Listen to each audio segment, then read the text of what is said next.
मैं लंबे समय से कांग्रेस से जुड़ा रहा हूँ, बहुत से नेताओं के साथ काम भी किया है। ज़्यादा समय चौधरी देवीलाल जी और चौधरी ओम प्रकाश चौटाला जी के साथ बीता है। चौधरी भूपेंद्र सिंह हुड्डा जी के साथ भी काम करने का काफ़ी अनुभव रहा है। मैं बीच में चौधरी भजनलाल जी की पार्टी से भी लोकसभा का 2014 का चुनाव लड़ा था कि अब कांग्रेस पार्टी ना केवल दौड़ेगी बल्कि भागेगी और इतनी स्पीड से जाएगी कि आने वाला वक्त कांग्रेस पार्टी का होगा। 1 साल लग गया सर्वे करवाते करवाते। कई बार सालों साल लग जाते हैं, एक साल तो क्या है। तो जिस शख्स ने आपको राजनीतिक पहचान दी उसकी फोटो आपके घर में है आज भी? आज भी है। नहीं, देवीलाल और चौटाला साहब आपके दिल में है?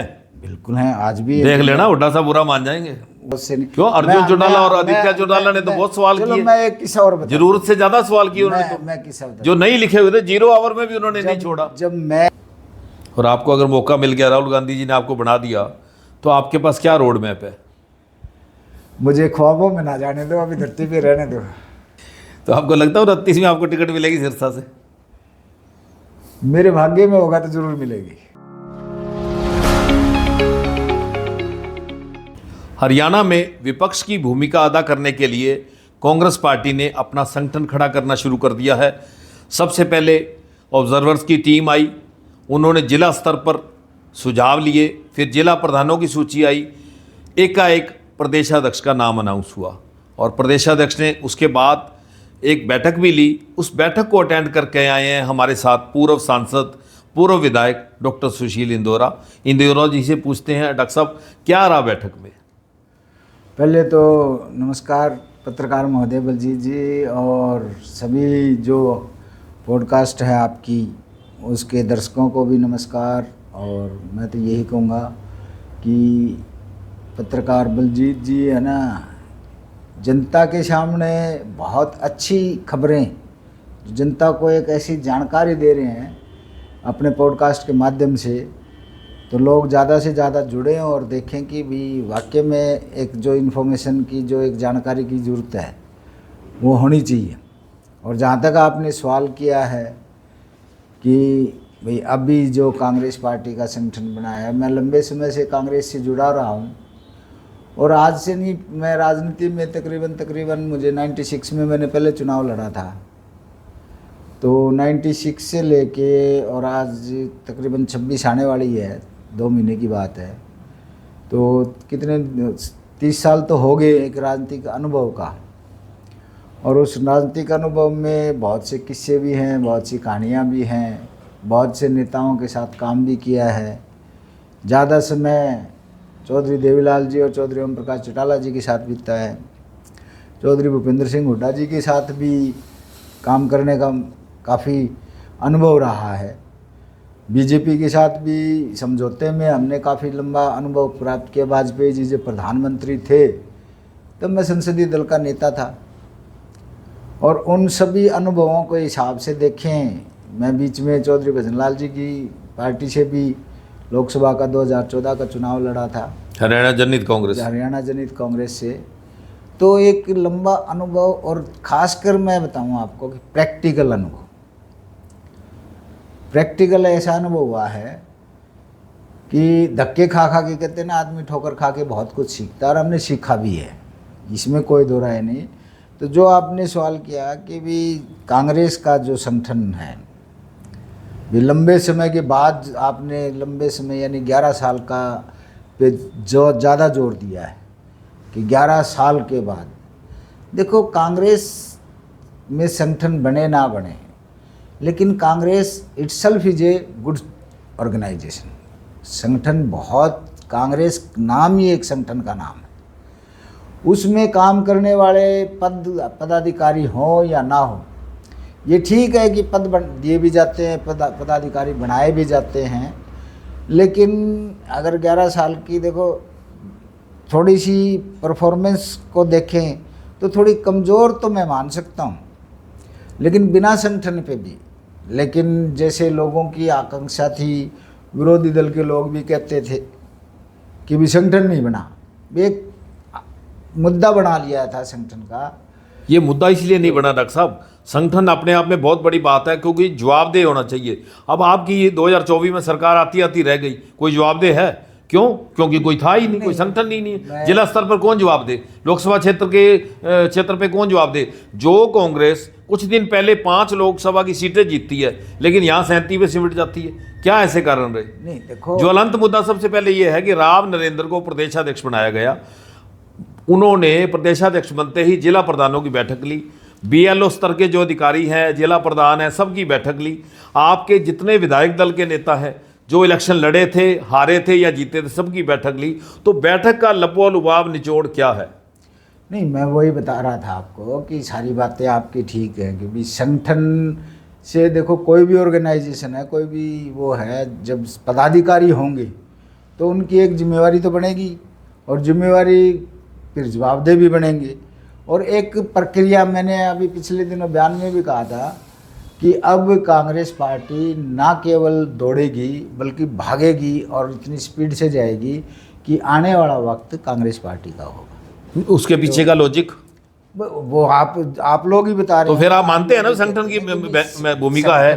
संगठन की भूमिका तो किसी भी पार्टी में, संगठन की भूमिका के बिना तो काम चलता ही नहीं है। तो आपको आप कह रहे हैं ना कांग्रेस अपने आप में ही संगठन है? नहीं, कांग्रेस अपने आप में एक संगठन है, नहीं तो इन परिस्थितियों में होते हुए, इतना कुछ होते हुए 11 साल से, जैसे आपने जिक्र किया भाई, कांग्रेस इतनी कमज़ोर नहीं हुई। आपने खुद अपनी जुबान से कहा कि पीछे भी हवा थी लोगों विधानसभा के चुनाव में, उसके कई अलग कारण थे। लेकिन अब क्योंकि जो हमारे प्रदेश अध्यक्ष बने हैं राव नरेंद्र जी नए और सीएलपी लीडर बने हैं चौधरी भूपेंद्र सिंह हुड्डा, मैं आपके इस पॉडकास्ट के माध्यम से उनको बहुत बहुत हार्दिक मुबारकबाद, हालांकि मैं मुबारकबाद तो दे ही आया हूँ, लेकिन आपके पॉडकास्ट के माध्यम से भी पब्लिक को भी ये मतलब, और पब्लिक को भी ये कहूँगा कि एक विश्वास रखें। विश्वास में बड़ी जीत होती है।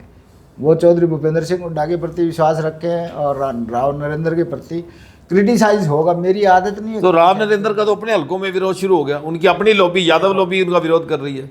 कैप्टन अजय यादव ने तो खुल के विरोध किया। ऐसा ना देखो, उन्होंने कहा कि 3 बार चुनाव हारने वाले आदमी को प्रदेशाध्यक्ष बना दिया। देखो, हारने वाले क्या वो नहीं होते, हारने वालों की भी अपने आप में एक मजबूत, अब मैं भी 2-3 बार तो हार लिया, लेकिन मेरे समाज में जाके पूछो ना कि आज भी लोग ये कहेंगे कि यार इंदौरा ही ठीक था। जो जीतने वाले थे, जीतने वाले लोग हैं, उनको तो नहीं कहते वो कि भी इंदौर वो ठीक है, लेकिन हारने वाले को, और हार के भी कई कारण हो जाते हैं। ये क्या कारण रहा कि सीएलपी लीडर 1 साल बाद बना? देखो, संगठन में आप भी समझते हो, संगठन में हर तरह की बातें होती हैं, सोचना भी पड़ता है, हाईकमांड को अपने सर्वे भी करवानी होती है, प्रचार देखना पड़ता है। 1 साल लग गया सर्वे करवाते करवाते? कई बार सालों साल लग जाते हैं, 1 साल तो क्या है। नहीं, कई जो पार्टियां आरोप लगा रही हैं कि अगर अभय सिंह चौटाला रोहतक जाके रैली ना करते तो शायद हुड्डा को ये सीएलपी का पद ना मिलता। मैं आपको एक किस्सा बताता हूँ। देखो, नहीं, ये इस बात में सच्चाई है। अभय चौटाला की रैली, नैलो की रैली हुड्डा को सीएलपी का लीडर बनवा गई।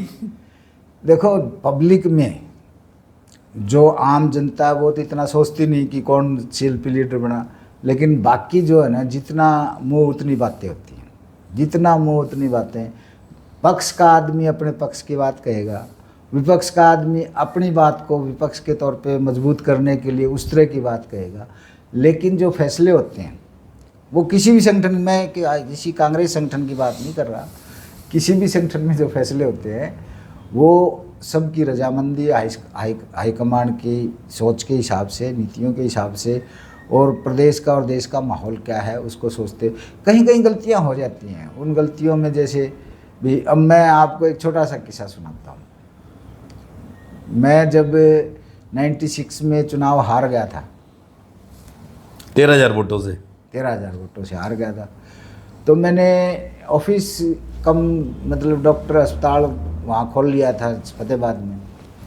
मैं आपको सच्चाई बता रहा हूँ जी। मैंने अस्पताल खोला तो अब मैं अपनी डॉक्टरी, क्योंकि मेरे घर से भी टेलीफोन पे भी आ जाते थे, क्योंकि मैं एनेस्थेटिस्ट था, बेहोश करने जाता था लोगों को।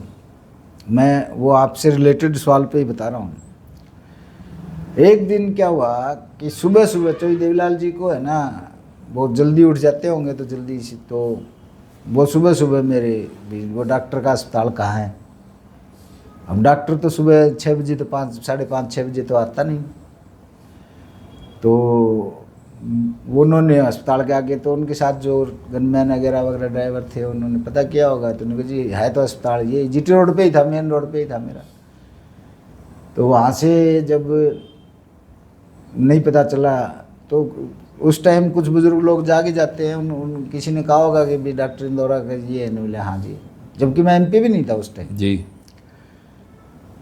तो उनको घर का पता नहीं चला। मैं पुराने बस अड्डे पर रहता था, वहाँ मेरा किराए के मकान में था। तो वो उनके पारिवारिक, जैसे चौधरी देवीलाल जी के हर एक शहर में कुछ खास पारिवारिक मित्र होते थे। तो एक मुल्खराज पंजाबी समाज से थे मुल्खराज, तो वो उनके घर चले गए। मुझे समाचार दिया कि किसी ने कि चौधरी देवीलाल जी आए हुए हैं, याद कर रहे हैं मेरे घर आके। तो वो बता ही देते थे, ज़माना भी ठीक ही था, ज़्यादा ज़माने में भी चेंज नहीं आया था जो आज चेंज बदलाव है। तो मैं भागे भागे गया बिना नहाए धोए ही, मैंने कहा तुम। और उस टाइम मेरे ख्याल से बाई इलेक्शन होने वाला था, फतेहाबाद का बाई इलेक्शन होने वाला था, क्योंकि वो सरदार जी थे, हरियाणा विकास पार्टी से बने थे, रिटोल जो थे एमएलए, उनकी डेथ, हरमिंदर सिंह जी की डेथ हो गई थी। तो वो हमारे जो पेट्रोल पंप वाले हैं, उनके फादर जो थे, उनकी डेथ हो गई थी। तो राजनीतिक चर्चाएं तो चलनी ही थी। तो मैं वो आपको वही बता रहा हूँ कि उसके संदर्भ में कि भाई विचार करना, समझना और करना। तो मैं गया भागे भागे। तो मैंने हमेशा चौधरी देवीलाल जी और चौटाला जी में एक खास बात देखी कि कोई बात करनी हो ना, तो वो बाकियों कह देते भी थोड़ी देर बाहर बैठो, हम बात करेंगे। तो मैं गया तो वो आराम कर रहे थे वहाँ। हालांकि मेरा कोई एमपी भी नहीं था, कोई कद भी नहीं था, कोई राजनीतिक। और मैं उस टाइम नया था, 96 में चुनाव हार गया था, 98 में चुनाव हो गए थे मेरे ख्याल से, बाई इलेक्शन हो गया था, फतेहाबाद में बाई इलेक्शन हो गया था। तो उन्होंने इतने आत्मीयता से, इतने प्यार से मुझसे पूछा। और मतलब अच्छा, मुझे राजनीतिक गिमिक्स भी नहीं आते थे। मुझे राजनीतिक जैसे लोग बातें बनाते हैं ना, रिपोर्ट देते हैं, मैंने तो सच्ची और सही रिपोर्ट देनी थी। मेरा स्वभाव भी नहीं था कि भी मैं किसी के फ़ायदे के लिए कोई वो करूं या वो करूं। तो उन्होंने मुझे बैठा लिया और बड़े प्यार से। अब इतने बड़े लीडर थे वो, थोड़ा सा मुझे तो वो रहता ही था। तो उन्होंने बोला क्या माहौल है, क्या रहेगा, कैसा रहेगा। और मेरी जो पार्लियामेंट के चुनाव डिक्लेयर हो चुके थे और पार्लियामेंट के चुनाव के साथ ही होने थे, तो मेरी चौटाला जी ने पहले ही टिकट डिक्लेयर कर दी थी, तो इस संदर्भ में भी थे। तो उन्होंने पूछा, तो उन्होंने बातों बातों में, जैसे सीनियर नेता है ना, बातों बातों में बहुत कुछ जान जाते हैं। तो वो आप बता रहा हूँ ना, संगठन बनाने के लिए भी बातों बातों में बहुत कुछ जानने की ज़रूरत थी। तो उन्होंने मुझे आहिस्ता से पूछा कि भी अभय सिंह कैसा रहेगा कैंडिडेट के तौर पे, क्योंकि उस वक्त हमारे पास रामराज मेहता जैसे लोग छोड़ चुके थे और कोई ऐसा मजबूत, शरद बत्रा हार चुका था फतेहाबाद के लिए, क्योंकि बाई इलेक्शन था फतेहाबाद में, हरमिंदर सिंह जी जैसे मैं बता रहा ना। तो अभय सिंह कैसा रहेगा। अब मुझे ये तो समझती नहीं भी क्या कहना है क्या नहीं कहना। मैं तो लोगों के बीच में रहता था, तो मैंने तो स्पष्ट वे में कह दिया कि मैं जी नहीं, अभय सिंह का तो नाम नहीं चल रहा है यहाँ कोई ऐसा इतना। और अभय सिंह के रोब के आगे देखो दुनिया कांपती भी थी, तो ये ऐसी बात भी नहीं। उस टाइम तो ज़्यादा ही था, अब तो चलो ज़्यादा वो होगी। तो मैंने कहा जी नहीं। तो बात मैं जब सुनता था तो मुझे किसी से कोई लेना देना नहीं था, मुझे तो पार्टी हित में। तो आपने कहा लोकल आदमी लड़ रहा हो, तो आपने जो नहीं, वो लोकल का भी नहीं, लोकल था ही नहीं हमारे पास कोई उस टाइम। तो वो कहने लगे क्या। और उसी दौरान में संपत सिंह को भी हिसार के लिए, पार्लियामेंट के लिए कह दिया गया था, ये भी सच्चाई बता रहा हूँ। तो वो शायद सालासर भी जा आए थे, सारी बात थी। तो उन्हें बोले भी फिर कौन ठीक रहेगा। मैं बोला जी संपत सिंह का नाम ले रहे हैं लोग, संपत सिंह का नाम ले रहे हैं भी। बाकी तो देखो फैसला तो भी लोग संपत सिंह, क्योंकि संपत सिंह का उस टाइम वहाँ कार्यकर्ताओं में और में अच्छा रिगार्ड था, क्योंकि भट्टू के में आना जाना, भट्टू हल्का होता था पहले, लेकिन भट्टू हल्का वो हार गए थे चुनाव, 96 में चुनाव हार गए थे। तो मैंने कहा, और संपत सिंह का देखो कद भी था उस टाइम, आज तो चाहे जो भी हालात रहे हों उसका नहीं कह सकता। नहीं क्यों, कद आज भी है। नहीं आज भी कद है, लेकिन कई बार हालात बदल जाते हैं ना। कद को तो मैं मान ही नहीं, आपकी तरह वो भी सच बोलने वाले आदमी है। भाई हुड्डा साहब के लिए उन्होंने कह दिया, या उनके बेटे ने कह दिया कि आप कहते हो बाकी पार्टियां वोट काटू हैं, आपने तो थाली सजा के बीजेपी को दे दी। तो अगर उन्होंने कोई सच कह दिया तो उनका कद थोड़ी छोटा हो गया, कद तो बड़ा है। नहीं देखो, सच को सच के हिसाब से कहने में और अपने मतलब प्रस्ती के लिए कहने में बड़ा फर्क है। अब सच तो मैं भी कह दूं, लेकिन अपने स्वार्थ के लिए कौन सच है। चौधरी देवीलाल के प्रति उनकी आस्था थी, इसीलिए वो जाके रोहतक रैली में श्रद्धांजलि देकर आए। देवीलाल जी के प्रति किसकी आस्था नहीं है ये बताओ मुझे। तो आप तो नहीं गए। नहीं तो हमने अपने घर में मान लिए। आस्था तो दिल से मानी जाती है कि कहीं चौक चौराहे पे जाके प्रदर्शन जिस शख्स ने आपको राजनीतिक पहचान दी उसकी फोटो आपके घर में है आज भी। आज भी है, मेरी तो चौटाला साहब की भी है। और उनके घर, ये बहुत अच्छी बात है। घर में क्या, वो तो मेरे दिल में है। मैं शायद किसी और का नाम लीडर का लेते लेते हो सकता है आज भी ये कह दूं कि चौधरी देवीलाल जी और चौधरी ओम प्रकाश चौटाला, शायद नाम मैं किसी और का लेना चाहता। ये बातें तो नहीं, चौधरी देवीलाल और चौटाला साहब आपके दिल में है। बिल्कुल है, आज भी देख लेना, हुड्डा साहब बुरा मान जाएंगे। हुड्डा साहब भी तो क्यों, हुड्डा साहब का क्या बुरा मानने वाला काम है इसमें?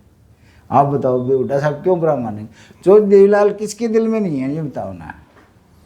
चौधरी देवीलाल, मैं आपको एक बात बताऊं, आप देखो, आप विधानसभा भी रह चुके हो, आप लोकसभा भी रह चुके हो। नहीं डॉक्टर साहब एक बात बताओ, इस बार जो सेशन था मानसून का, आपको लगता नहीं 37 विधायकों ने बिना सेनापति के सवाल जवाब किए? अगर एक सेनापति सीएलपी का लीडर होता तो मामला ही कुछ और होता, सरकार की आप पूरी खिंचाई कर लेते। ऐसा है, देखो ये तो काबिलियत विधायकों की भी होनी चाहिए, अकेले सीएलपी से या उससे नहीं। क्यों, अर्जुन चौटाला और आदित्य चौटाला ने तो बहुत सवाल किए। मैं एक किस्सा और बताऊं, जरूरत से ज्यादा सवाल किए उन्होंने तो। मैं किस्सा बताऊं, जो नहीं लिखे हुए थे 0 आवर में भी उन्होंने नहीं छोड़ा। जब मैं विधानसभा में था तो चौधरी ओम प्रकाश चौटाला जी सीएलपी तो नहीं थे, लेकिन मेन अपोजिशन के लीडर थे चौधरी ओम प्रकाश चौटाला जी। और वो इलाज के लिए विदेश चले गए थे।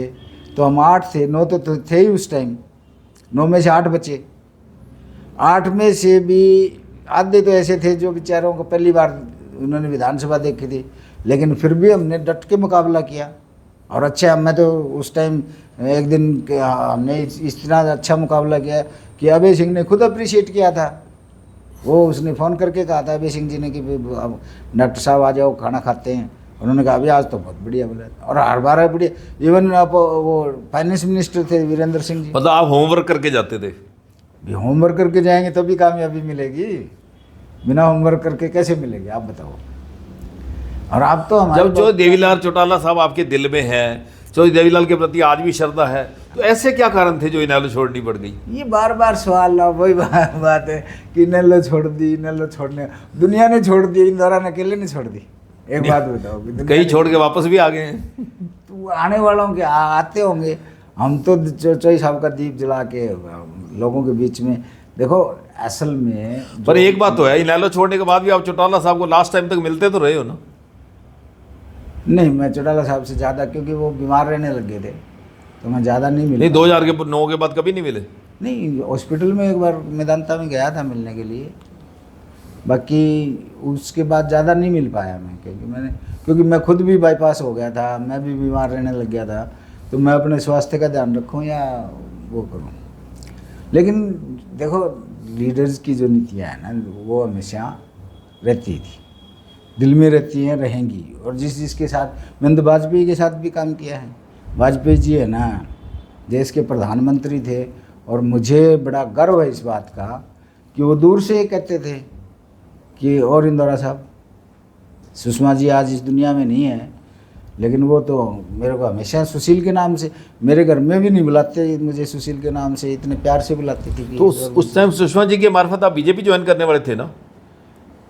मैं क्या क्या करने वाला था, सारी बातें बता दूंगा तो फिर काम कैसे चलेगा, मेरे पास भी तो रहने दो। नहीं, आपने लोकसभा की कैंटीन के अंदर उनके साथ चाय पी, हाँ। जब उन्होंने आपकी जानकारी कुलदीप बिश्नोई से भी करवाई। नहीं, ये देखो हमारी प्लानिंग 2014 में इस बात की बन गई थी, क्योंकि मैं जनता के बीच में रहने वाला था और कांग्रेस के प्रति लोगों को का मनमुटाव काफ़ी हो गया था, रोष हो गया था कांग्रेस के प्रति, और मोदी जी का जो मोदी का नारा लगने लग गया था।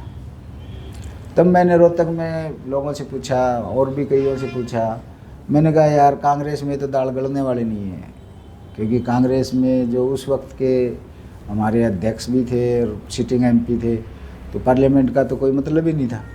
ये तो मैं भी समझता था, इतना तो था ही। तब लोगों ने राय दी कि कौन था? कुमारी शैलजा थी? नहीं, अशोक तंवर थे उस टाइम सिटिंग MP। शैलजा तो चली गई थी यहाँ से। शैलजा तो 2000, शैलजा जी का हाँ, नो का वाला इलेक्शन उन्होंने 12 से लड़ा। नहीं, शैलजा जी 99 में चुनाव नहीं लड़ा था। 98 में चुनाव हारने के बाद 99 में ओम प्रकाश केरवाला ने लड़ा था चुनाव। तो शैलजा जी तो उसी टाइम 99 में चली गई थी। मेरे ख्याल से 99 में उन्होंने अम्बाड़ा से लड़ा कि नहीं लड़ा मुझे याद नहीं है, लेकिन उस वक्त उसके बाद उनका नाता रहा नहीं, यहाँ कम ही रहा। फिर ये तो अब चुनाव 2000। आपने अशोक तंवर जी का जिक्र किया, तंवर साहब का एक किस्सा और याद है कि आपको जो रंजीत सिंह ने कहा था भी खारियां रैली में मत आना, सीएम साहब आ रहे थे, वो भी आप नहीं आओगे तो तंवर नाराज हो जाएगा। वो तो सिरसा पॉडकास्ट वालों को मैंने बता दिया कि भाई वो ऐसे किस्से तो मेरे पास बहुत हैं, किस्सों की भाई ऐसे लोग। नहीं, ये किस्सा नहीं है तो आपको ये अपनी तौहीन नहीं लगी भी तंवर कह रहा है भी इंदौरा जी ना आए? इसमें मेरी तौहीन क्या है भाई? नाराज वो है कि भाई इंदौरा, वो तो प्रतिद्वंदिता है कि भाई उसको ये लगता था कि कदे उसको थोड़ा सा ये समझना चाहिए था कि भाई सिटिंग MP हूँ। तंवर साहब अगर ये सोचते कि भाई मेरा और इंदौरा का क्या मुकाबला, तो आज ना तो तंवर साहब की ये पोजीशन होती ना मेरी होती। क्यों? तो ऐसी चीज़ें तो मैं वो बता रहा था ना। तो उस वक्त 98, अब फिर दोनों आप एक ही पार्टी में हो? पता नहीं कौन कब तक के कहाँ रहेगा, ये तो राम जाने। नहीं, ये आप अपने लिए कह रहे हैं तंवर साहब के लिए कह रहे हैं? देखो मैं तो अब स्टेबल हो गया, अब मेरी तो हिम्मत नहीं है, ना उम्र रही वो रही। अब चेंज नहीं करना? क्या करेंगे चेंज करके बताओ? तो तंवर साहब का आपको लगता है चेंज कर वैसे सकते भी हैं? तो देखो ये बात है। नहीं, तो तंवर साहब का आपको क्या लगता है चेंज कर सकते हैं? पानी जहाँ का दाना पानी लिखा होता है ना, वहाँ का खाना ही पड़ता है। तो सारी पार्टियां तो उन्होंने बदल लिया, अब रह क्या गया? अब उनसे पूछो ये बात, तो मुझे क्या, मुझसे भी पूछो भाई। जो बात उनसे पूछने वाली है, आप वो मेरे से क्यों पूछना चाहते हैं? नहीं, आपने कहा ना पता नहीं कौन कितने दिन रहता है। तो मैं क्या बताऊं कौन कितने दिन रहे? सबके अपने अपने स्वार्थ है, सबकी अपनी अपनी राजनीति है, उसमें तो क्या कर सकते हैं। लेकिन वही है ना, तो वो जो मैं बता रहा था। नहीं, मैं कहता हूँ हम भविष्यवेत्ता नहीं है, लेकिन राजनीतिक अनुभव तो बताता है। आपने चौटाला साहब को एक बार बता दिया था ना भी इतनी सीटें आएंगी, और उतनी ही आई। बिल्कुल उतनी। मैंने तो अब की बार भी बता दिया था जनाब। क्या? भाई मैंने चौटाला जी को जब पूछा ना, चौटाला जी मुझ पर विश्वास करते थे, तो मैंने कहा था जी लोग ये कहते हैं, लोग मैं नहीं कहता, लोग बता देते हैं। कितनी सीटें बताई थी आपने? वो मैंने कहा था, तो लोग कह रहे थे कि 10 से ऊपर नहीं आएंगी, 9 ही आएंगी। तो हम रास्ते में थे तो मैंने बताया था कि 9, लोग तो ये कहते हैं जी 9 ही आए। नाराज नहीं हुए? नाराज तो कई बार अपनेपन में थोड़े ज़्यादा नहीं, सच्चाई जान के कभी नाराज़ नहीं होते। ऐसे ही मैंने अब जैसे हरियाणा के, तो 24 में हुड्डा साहब को नहीं बताया कितनी सीटें आने वाली हैं? हुड्डा साहब को नहीं बता पाया। बाकी हुड्डा साहब के आदमियों को, शैलजा जी के आदमियों को बता दिया था मैंने। अच्छा। तो वो यूँ, मतलब कांग्रेस में एक सिस्टम और भी है कि वो बताओ ना तो ये लगता है कि ये तो कट्टर विरोध कर रहा है। मैं सच्चाई बताने पर लग तो रहा था सरकार आ रही है। मुझे भी आपने कहा था भी 60 सीटों का सट्टा बाजार है, लेकिन सीटें तो 45 से ऊपर नहीं आएंगी। मैंने 45 क्या 35 ही बताई थी आपको, शायद आपको याद ही नहीं है। मैंने पर उस टाइम कोई मान नहीं रहा था ना ये बात। बस बात तो यही है ना कि वो सोचते थे कि इंदौरा में टिकट नहीं मिली, इसलिए कह रहा है। इसलिए कह रहा है, जलता बुलता कह रहा है। टिकट मांगी थी? मांगी थी, कालावाली से? हाँ भी भरी थी या रतिया से? देखो मैं आपको एक किस्सा सुनाता हूँ, वही अभी वो बात आ गई कि मैं झज्जर का कांग्रेस का इंचार्ज लगा दिया, डिस्ट्रिक्ट इंचार्ज, और महंगाई के दो हमने प्रदर्शन किया ज़बरदस्त। और मेरा, क्योंकि वहाँ झज्जर के आसपास के इलाकों में कुछ मेरे भाईचारे ने हमेशा मेरा साथ दिया है, अब भी देता है, पहले भी देता था। मैंने भाईचारे के लोगों को भी कहा, कुछ यार दोस्तों को कहा, सारे को कहा, तो प्रदर्शन कामयाब रहा। वहाँ एक वकील है राव साहब, उन्होंने भी अच्छी मदद की। तो वो हुड्डा साहब के पास भी पहुँच गई बात, तो पहुँचनी थी। माननीय सांसद दीपेंद्र हुड्डा जी के पास भी पहुँच गई, वो तो उस टाइम राज्यसभा के थे।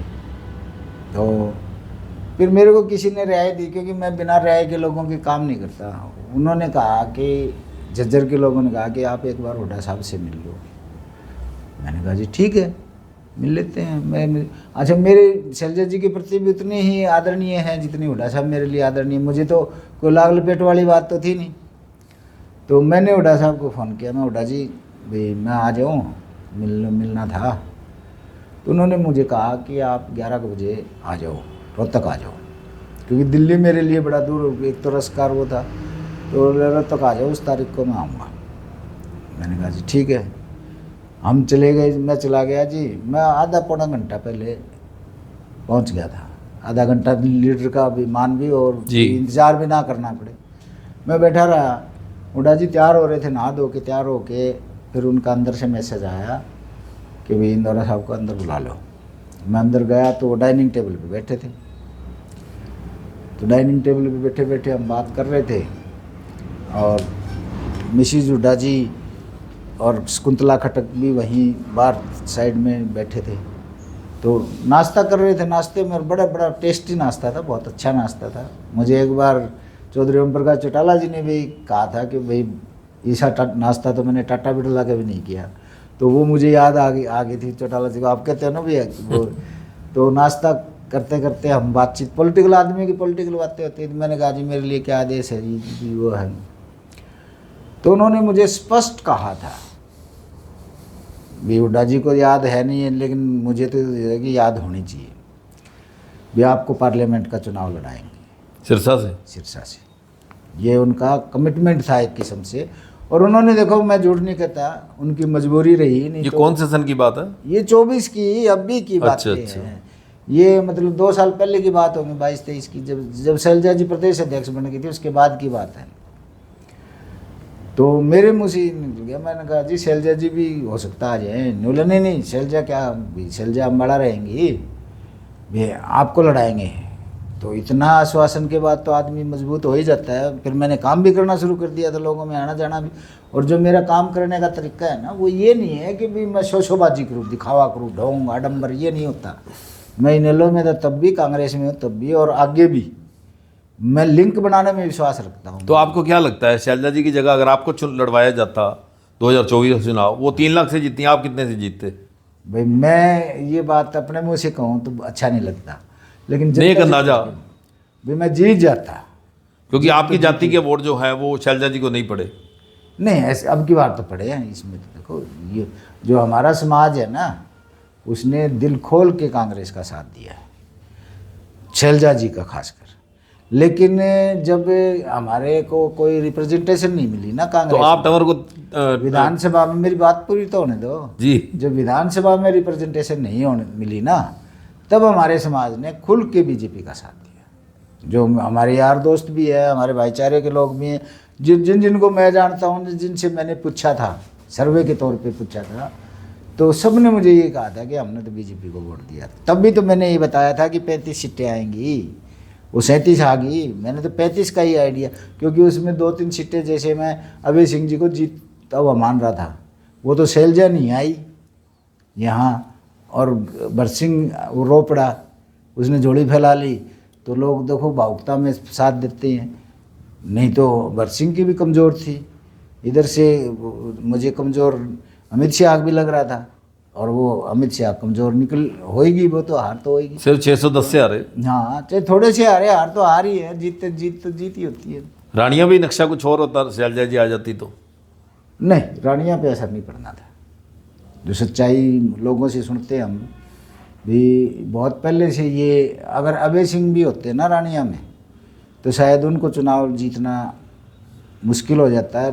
लोगों में एक भावना कर गई थी कि अर्जुन चौटाला, अर्जुन चौटाला, अर्जुन, वो बहुत पहले से, साल 6 महीने पहले से लोगों के दिलों में एक भावना जाग जाती है। आपने चौधरी देवीलाल जी के साथ काम किया, उसके बाद चौटाला साहब के साथ काम किया, उसके बाद मैं यंगस्टर की बात करूं, कुलदीप बिश्नोई के साथ काम किया, उनकी पार्टी से चुनाव लड़ा, चाहे अभय सिंह के साथ, चाहे अजय सिंह के साथ, सबके साथ आपने। अजय सिंह के साथ तो हम, अजय सिंह जी पार्टी में रहे, संगठन मैं की नेतृत्व तो चौटाला साहब का था, संगठन की मजबूती के लिए इकट्ठे काम किया। हाँ। तो नेचर वाइज में बात करूं तो कुलदीप बिश्नोई किस तरह के व्यक्ति हैं, अजय सिंह जी, अभय सिंह जी, इनके साथ आपका कैसा रहा?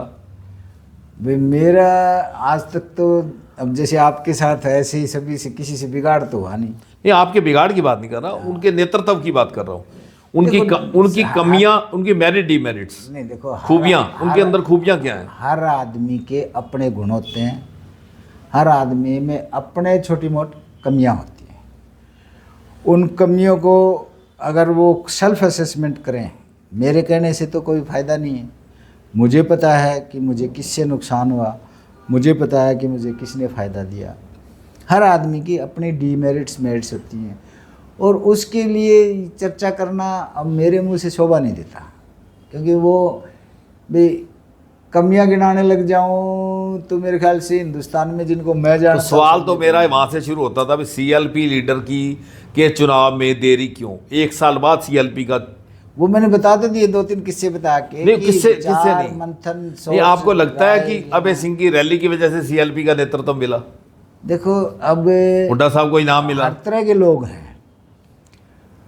अब सोशल मीडिया, मैं अगर सोशल मीडिया की बात करूँ ना, तो सोशल मीडिया जहाँ इंफॉर्मेशन टेक्नोलॉजी से लोगों को फ़ायदा होना चाहिए था कि सोशल मीडिया से, अब मुझे लगता है कि सोशल मीडिया भी एक ऐसा आडंबर, ऐसा सिस्टम बन गया है कि जिसका जिक्र है ना वही छाप देता है, और वो छपने वाले वो लोग, अब हर आदमी की अपनी सोच होती है, हर आदमी का अपना दिमाग होता है। कोई, अब मैं एक बार देख रहा था कि आखिर में कि वो एक बड़ा सा कर दे कि फलानी जगह भी जैसे कि वो तो क्या वो तो लगाने डॉक्टर की साहब, बजाय, वो तो टीआरपी बढ़ाने के कीवर्ड्स हैं। हाँ, तो वो कीवर्ड्स में सारे लोग तो नहीं समझते ना कि भी ये टीआरपी बढ़ाने कीवर्ड्स हैं। मतलब वो जमाना था जब कभी अखबार में कही गई बात को सच माना जाता था। नहीं, उसका हेडलाइन ऐसी होती थी। हेडलाइन मैं अभी भी देखता हूँ, कई कई अखबारों की हेडलाइन ऐसी होती है, और आखिर में एक छोटा सा साइन ऑफ इंटरोगेशन लगा देते हैं, तो वो लोग सोचते हैं। आप वो कि बताइए जैसे- कुलदीप बिश्नोई जैसे से। मैं आपको बताता हूँ कि एक बार 2019 के चुनावों में मैं अभय सिंह जी के पास गया और चरणजीत को समर्थन दिया। वो कईयों ने टीआरपी के चक्कर में बढ़ा दिया कि इंदौरा की घर वापसी, नेल्लो में घर वापसी। तो ये कोई तुक थोड़ा, तो ऐसे सोशल मीडिया और उसमें भी है ना आजकल वो बन जाता है, उसका ठीक सा नहीं लगता। चरणजीत रोड़ी तो आपकी कांग्रेस छोड़ के बीजेपी में चले गए।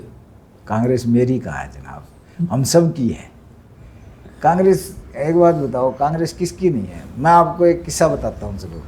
जब मैं 96 में लड़ा चुनाव, तो समता पार्टी का निशान था, और मेरा परिवार जो है, मेरा दादके और नानके का, वो सारा का सारा कांग्रेसी था।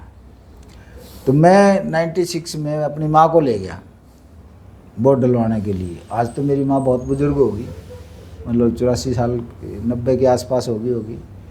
तो उस टाइम तो ठीक ही थी, आज से 30 साल पहले तो वो थी। तो मैंने कहा माँ चल वोट डाल के आवा।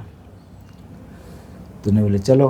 अब मैं हाथ पकड़ के ले गया। अच्छा, उस टाइम में लाइन में नहीं लगने देते थे, भी चुनाव कैंडिडेट आ रहा है, आ जाओ जी आगे, आ जाओ जी आगे, आ जाओ। आजकल तो लाइन में भी लगा, वो है ना, भी लाइन में लग के, क्योंकि सोशल मीडिया का ज़माना है। तो मैंने मेरी माँ को कहा, माँ ये उरा निशान लगाइए, बागड़ी में जैसे बोलते हैं, माँ उरा निशान लगाइए। नहीं बोली के है बेटा यो? मैं यो निशान है, मसाल को निशान है, मसाल को निशान। तो कहने लगी, नहीं बोले बेटा आपा तो कांग्रेसी को नहीं किए। मैं बोले मैं तू मार टैट वहाँ कांग्रेस के। मैंने कहा माँ तू मार टाट कांग्रेस के यार, अपने है ना यो अपना निशान तो मसाल को है। तो कहने का मतलब, जब आप खुद लड़ रहे थे? खुद लड़ रहा था मैं चुनाव, और मेरी माँ से वोट डलवा रहा था। तो अब आप देख लो कि भी हमारे लोग, परिवार के लोग, मेरे फादर इन लॉ ऐसे कांग्रेसी थे, जो पंजाब बठिंडा मेरे ससुराल है, वहाँ से चल के यहाँ आते, और उनके रिलेशन में डीटीओ थे, वो ईटीओ थे। तो वो ईटीओ के नाते वो यहाँ सर्कल के लोगों से वोट मांगते, और लोक दल के लिए वोट मांगते। और जब मैं एमएलए का चुनाव जीता तो इतनी बड़ी माला लेके स्वागत कर रहे। तो एक बार जैसे बादल साहब के चुनाव में मैं जाता ही था, पार्टी की तरफ से ड्यूटियाँ लगती थी। तो मेरे इनलाज के घर में मेरे फादर इन लॉ ने अपने घर के ऊपर झंडा नहीं लगाने दिया मुझे। उन्हें बोले भी मैं तो कांग्रेसी हूँ। मेरे चाचा ससुर अभी भी जिंदा हैं, वो भी कांग्रेसी हैं। तो हम तो कांग्रेस परिवारों के लोग कांग्रेस के हिसाब से झंडा नहीं लगाने दिया। फिर मेरी सास ने कहा कि अपने दामाद की भी इज्जत रह जाएगी, एक छोटा सा झंडा जैसे अपने दिखावटी लोग करते हैं ना, एक घर के आगे छोटा सा झंडा लगाया। क्योंकि पद्म जैन और मैंने इनका खाना रखा था वहाँ ससुराल में, और हम वोट मांगने गए थे। तो ये चीज़ें हैं, तो वही बात है कि नहीं, एक चौटाला साहब से जुड़ा एक किस्सा वो भी है क्या कि चौटाला साहब के कान भर दिए, डॉक्टरों से चंदा इकट्ठा कर लिया डॉक्टर इंदौरा ने। चौटाला साहब की काम तो ये नहीं, मैं आपको एक और किस्सा बताता हूँ। जो आज जिम्मेवार है ना इस इनेलो को इस पोजीशन में लाने की, उनमें मैं नाम भी ले सकता हूँ कि कई लो बिल्कुल खुल के नहीं, लो। नाम लेने से फिर वो फायदा क्या। एक बात खुल के करो, आप सच्चे आदमी हो। नहीं, सच्चे मैं कहूँगा सच्चाई को स्वार्थ के लिए नहीं इस्तेमाल करना चाहिए। तो मैं एक बार हम यूपी में चुनाव लड़ रहे थे, तो मेरी ड्यूटी लगी, मैं मौके का एमपी था, तो मेरी ड्यूटी लगी वहाँ फतेहाबाद, एक कॉन्स्टिट्यूंसी है असेंबली कॉन्स्टिट्यूंसी जैसे अपने यहाँ यूपी में है। तो वो आगरा का तो वहाँ दो आदमी एमपी रहे थे आगरा से। एक तो था कठेरिया हाँ, और एक रामजीलाल सुमन, दोनों आमने सामने लड़े थे। एक एक्स था, एक और दोनों से मेरे ठीक थे। कठेरिया तो क्योंकि हमारे सामाजिक तौर पे ही था। रामजीलाल सुमन जी से मेरी भी अच्छी उठ बैठ थी, आना जाना था, जो आज राज्यसभा के सांसद भी हैं। मैंने उनसे रिक्वेस्ट की तो मैं अच्छा टाइम लगाया।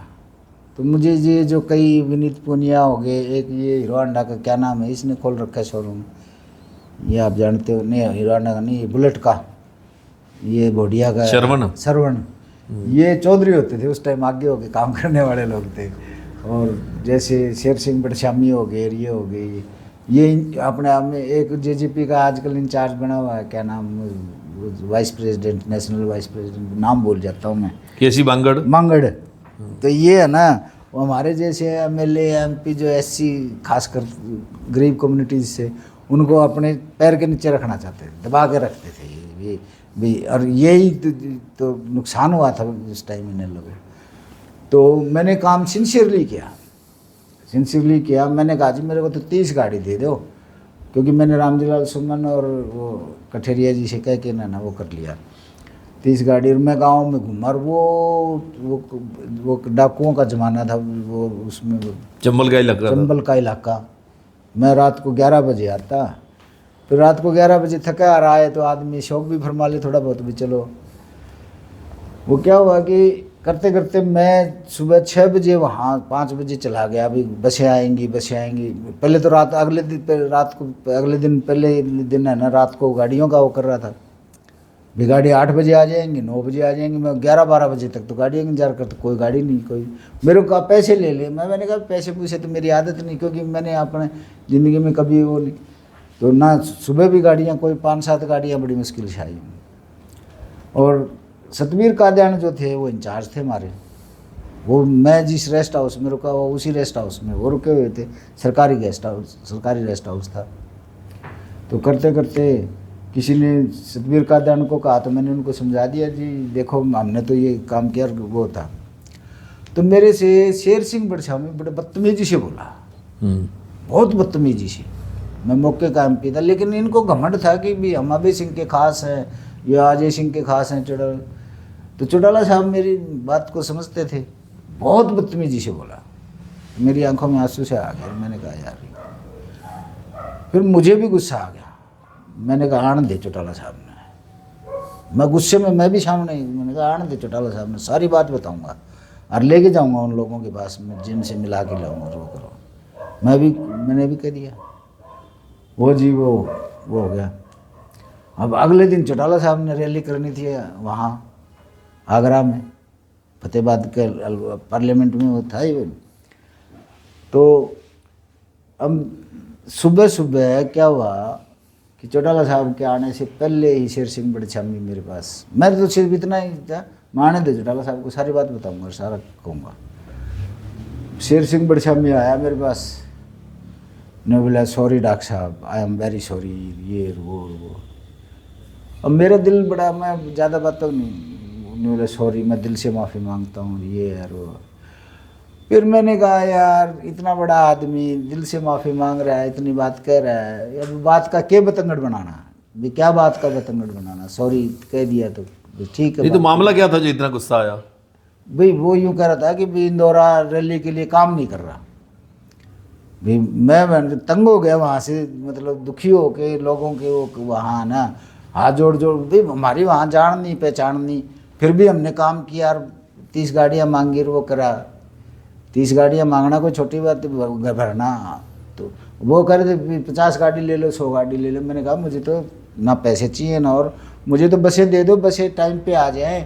और लोग इंतज़ार भी करते रहे, मतलब मेरा कुछ वजूद नहीं था वहाँ, लेकिन मेरी मदद की थी भी कठेरिया जी ने और इसने रामजी लाल जी सुमन ने, कि भाई हम साथी एमपी हैं, तो उसकी वजह से लोग और भर जाती वो बसें। लोग वहाँ बेचारे इंतज़ार करते रहे, वो इन्होंने कुछ दिया नहीं। 5-7 बसें बड़ी मुश्किल से दी, और फिर ऊपर से भाई मेरे को लेकर दिया कि भाई योग ने, तो मैं वो बात को भूल गया। लेकिन मुझे बाद में पता चला कि शेर सिंह बड़श्यामी ने अभय सिंह को कहीं ये कहा कि भाई अभय सिंह को वो करे, गुस्सा करे। मैंने कहा यार ये बड़ा अजीब, भी काम भी करें, सारा कुछ करें, और ये दो मिनट के चौधरी है ना, तो इनेलो का अगर नुकसान करने वाले हैं तो हम तो फायदे देने वाले लोग थे, लेकिन नुकसान देने वाले ये जो कई बन रहे थे उस टाइम चौधरी, जो अपने आप को चौटाला साहब और अभय सिंह और अजय सिंह से कम समझते ही नहीं थे। हम गरीब लोगों को तो कोई वो ही नहीं था कि भी हम वो करें।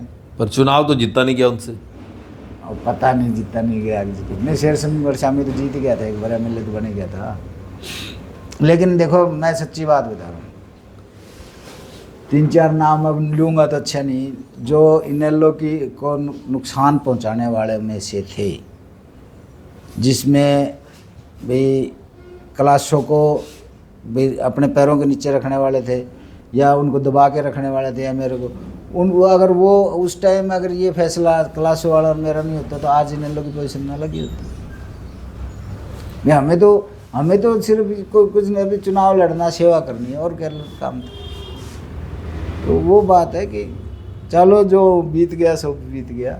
लेकिन मैं कभी अभय सिंह जी को तो सारे, कई तो चौटाला साहब को तो कह नहीं पाते थे। नहीं, आप वाली बात जो बीत गया सो बीत गया, किससे आप यही करते हैं। जो आज वर्तमान की बात है, राव नरेंद्र के नेतृत्व में आपको क्या लगता है कांग्रेस पार्टी प्रदेश के अंदर विपक्ष की भूमिका निभा पाएगी? मैं ये समझता हूँ कि ज़्यादा मजबूती से निभा पाएगी, क्योंकि देखो हाईकमान ने बहुत सोच समझ के फैसला लिया है, और राहुल गांधी जी की जो सोच है ना, देश के प्रति, हिंदुस्तान के प्रति जो लगाव है। पर राहुल जी ने तो चंडीगढ़ के अंदर कहा था कि लोगों से विचार लिए जाएंगे। ऑब्जर्वर आए, जिला प्रधानों की नियुक्ति के लिए तो सुझाव लिए, जिला प्रधान उनमें से बना दिए जिन्होंने आवेदन किया, प्रदेशाध्यक्ष के लिए तो आवेदन भी नहीं लिए। किसी संगठन में ऐसी बात नहीं होती कि कम संगठन में ऑब्जर्वर्स भी भेजे जाते हैं, सर्वे भी करवाए जाते हैं। ये ज़रूरी नहीं कि मेरी नॉलेज में हो, आपकी नॉलेज में, या किसी और की नॉलेज में हो, और सारा ढांचा भी देखा जाता है। तो जो देश के प्रति राहुल जी में एक ईमानदारी झलक रही है, क्योंकि मैं डॉक्टरों और भावना तो इमोशनल्स को भी समझ सकता हूँ, और जिस तरह से वो काम कर रहे हैं, राहुल गांधी जी जिस तरह से काम कर रहे हैं, और उनका जो नारा था social justice and social engineering, बीच में तो जैसे चौधरी ओम प्रकाश चौटाला जी भी ऐसे ही करते थे, लेकिन वो बीच में वो मारने वाले हैं ना, गोचा मारने वाले भी तो होते हैं। तो कांग्रेस पार्टी में क्या गोचा मारने वाले नहीं होंगे? जब इनेलो में गोचा मारने वाले थे और उसको ले बैठे थे, तो क्या कांग्रेस में गोचा मारने वाले नहीं है जो उसको 24 में ले बैठे कि नहीं ले बैठे? आप ये कहते हो कि कांग्रेस में गोचा मारने वाले नहीं होते तो 24 में ना सरकार बन जाती। तो जिस तरह से उनकी सोच है राहुल जी की, मेरे हिसाब से, मैं अपना वो बताता हूँ, मैं लोगों से भी सुनता हूँ, लोगों की राय भी बताता हूँ, कि कांग्रेस पार्टी मजबूती के साथ राव नरेंद्र के उसमें चलेगी, 100% चलेगी, और सोशल इंजीनियरिंग भी होगी। जो हमारा सामाजिक ढांचा है वो बहुत मजबूत होगा।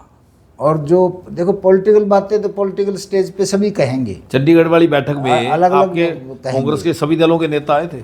नहीं, सब क्या है, कोई गुटबंदी नहीं थी। मैं ये करते, पॉलिटिकल बातें चलेंगी, पॉलिटिकल बातें भी होंगी, बिहाइंड द कर्टन भी होंगी, in front of the curtain भी होंगी, सारी चीज़ें होंगी। लेकिन मैं आज आपको बता रहा हूँ, जैसे मैंने आपको बताया ना भी 35 सीटें आएंगी। आप देखना 29 के चुनाव में ये डिलिमिटेशन हो जाए, डिलिमिटेशन के बाद, क्योंकि लोग जो है ना आज की वर्तमान सरकार से, और जो एक्सपेक्टेशंस मोदी जी से थी वो नहीं थी आने, उसमें देखना आप 29 में कांग्रेस पार्टी पूरे बहुमत के साथ, नॉट इवन इन हरियाणा प्रदेश में ही नहीं, देश में भी एक अच्छे मेजोरिटी के साथ आएगी। आपको उम्मीद है? उम्मीद नहीं, मैं आपको दावे के साथ। राहुल जी के नेतृत्व में? देखो नेतृत्व तो गांधी परिवार का राहुल जी का ही है। अब प्रधानमंत्री राहुल जी अगर मेरे को बना दें तो क्या दिक्कत है? वो तो सोचने की बात है। सोनिया जी ने भी तो बनाया ही है कि नहीं बनाया, लेकिन लोग तो नेतृत्व तो राहुल गांधी जी का ही मानेंगे। और आपको अगर मौका मिल गया, राहुल गांधी जी ने आपको बना दिया, तो आपके पास क्या रोड मैप है? मुझे ख्वाबों में ना जाने दो, अभी धरती पे रहने दो। वो अगर मैं हवा में उड़ गया तो किसी काम का नहीं रहूँगा। तो आपको लगता है 29 में आपको टिकट मिलेगी सिरसा से? मेरे भाग्य में होगा तो जरूर मिलेगी। वो है ना, ऊपर वाला सब देख रहा है। नहीं, 24 में प्रयास किए थे? ये है ना बलजीत बाबू का है ना पॉडकास्ट, सब बता देगा सर। नहीं, 24 में प्रयास किए थे टिकट लेने के? बताया तो था, अभी तो बताया था कि नहीं, हुड्डा साहब ने तो ओके कर दी थी। तो फिर वो मजबूरी, वो जो प्रभारी थे या उनको मिले थे आप? हाँ मुझे दो भी टिकट, मैं ज़्यादा मजबूत हूँ। नहीं, सबको पता था मैं कमज़ोर नहीं हूँ।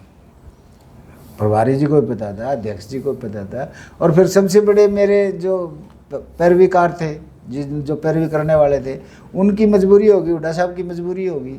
तो फिर और फिर देखो शैलजा जी का एक राजनीतिक तो है ही। तो उनकी मजबूरी सिरसा के लिए होगी, रोहतक के लिए तो नहीं हुई इनकी मजबूरी। शैलजा जी का एक राजनीतिक तो है ही, पार्टी में भी है और राजनीतिक भी नहीं, अपनी मजबूरी का इजहार उन्होंने सिरसा के लिए तो कर दिया, रोहतक तो अपने बेटे को दिला दी।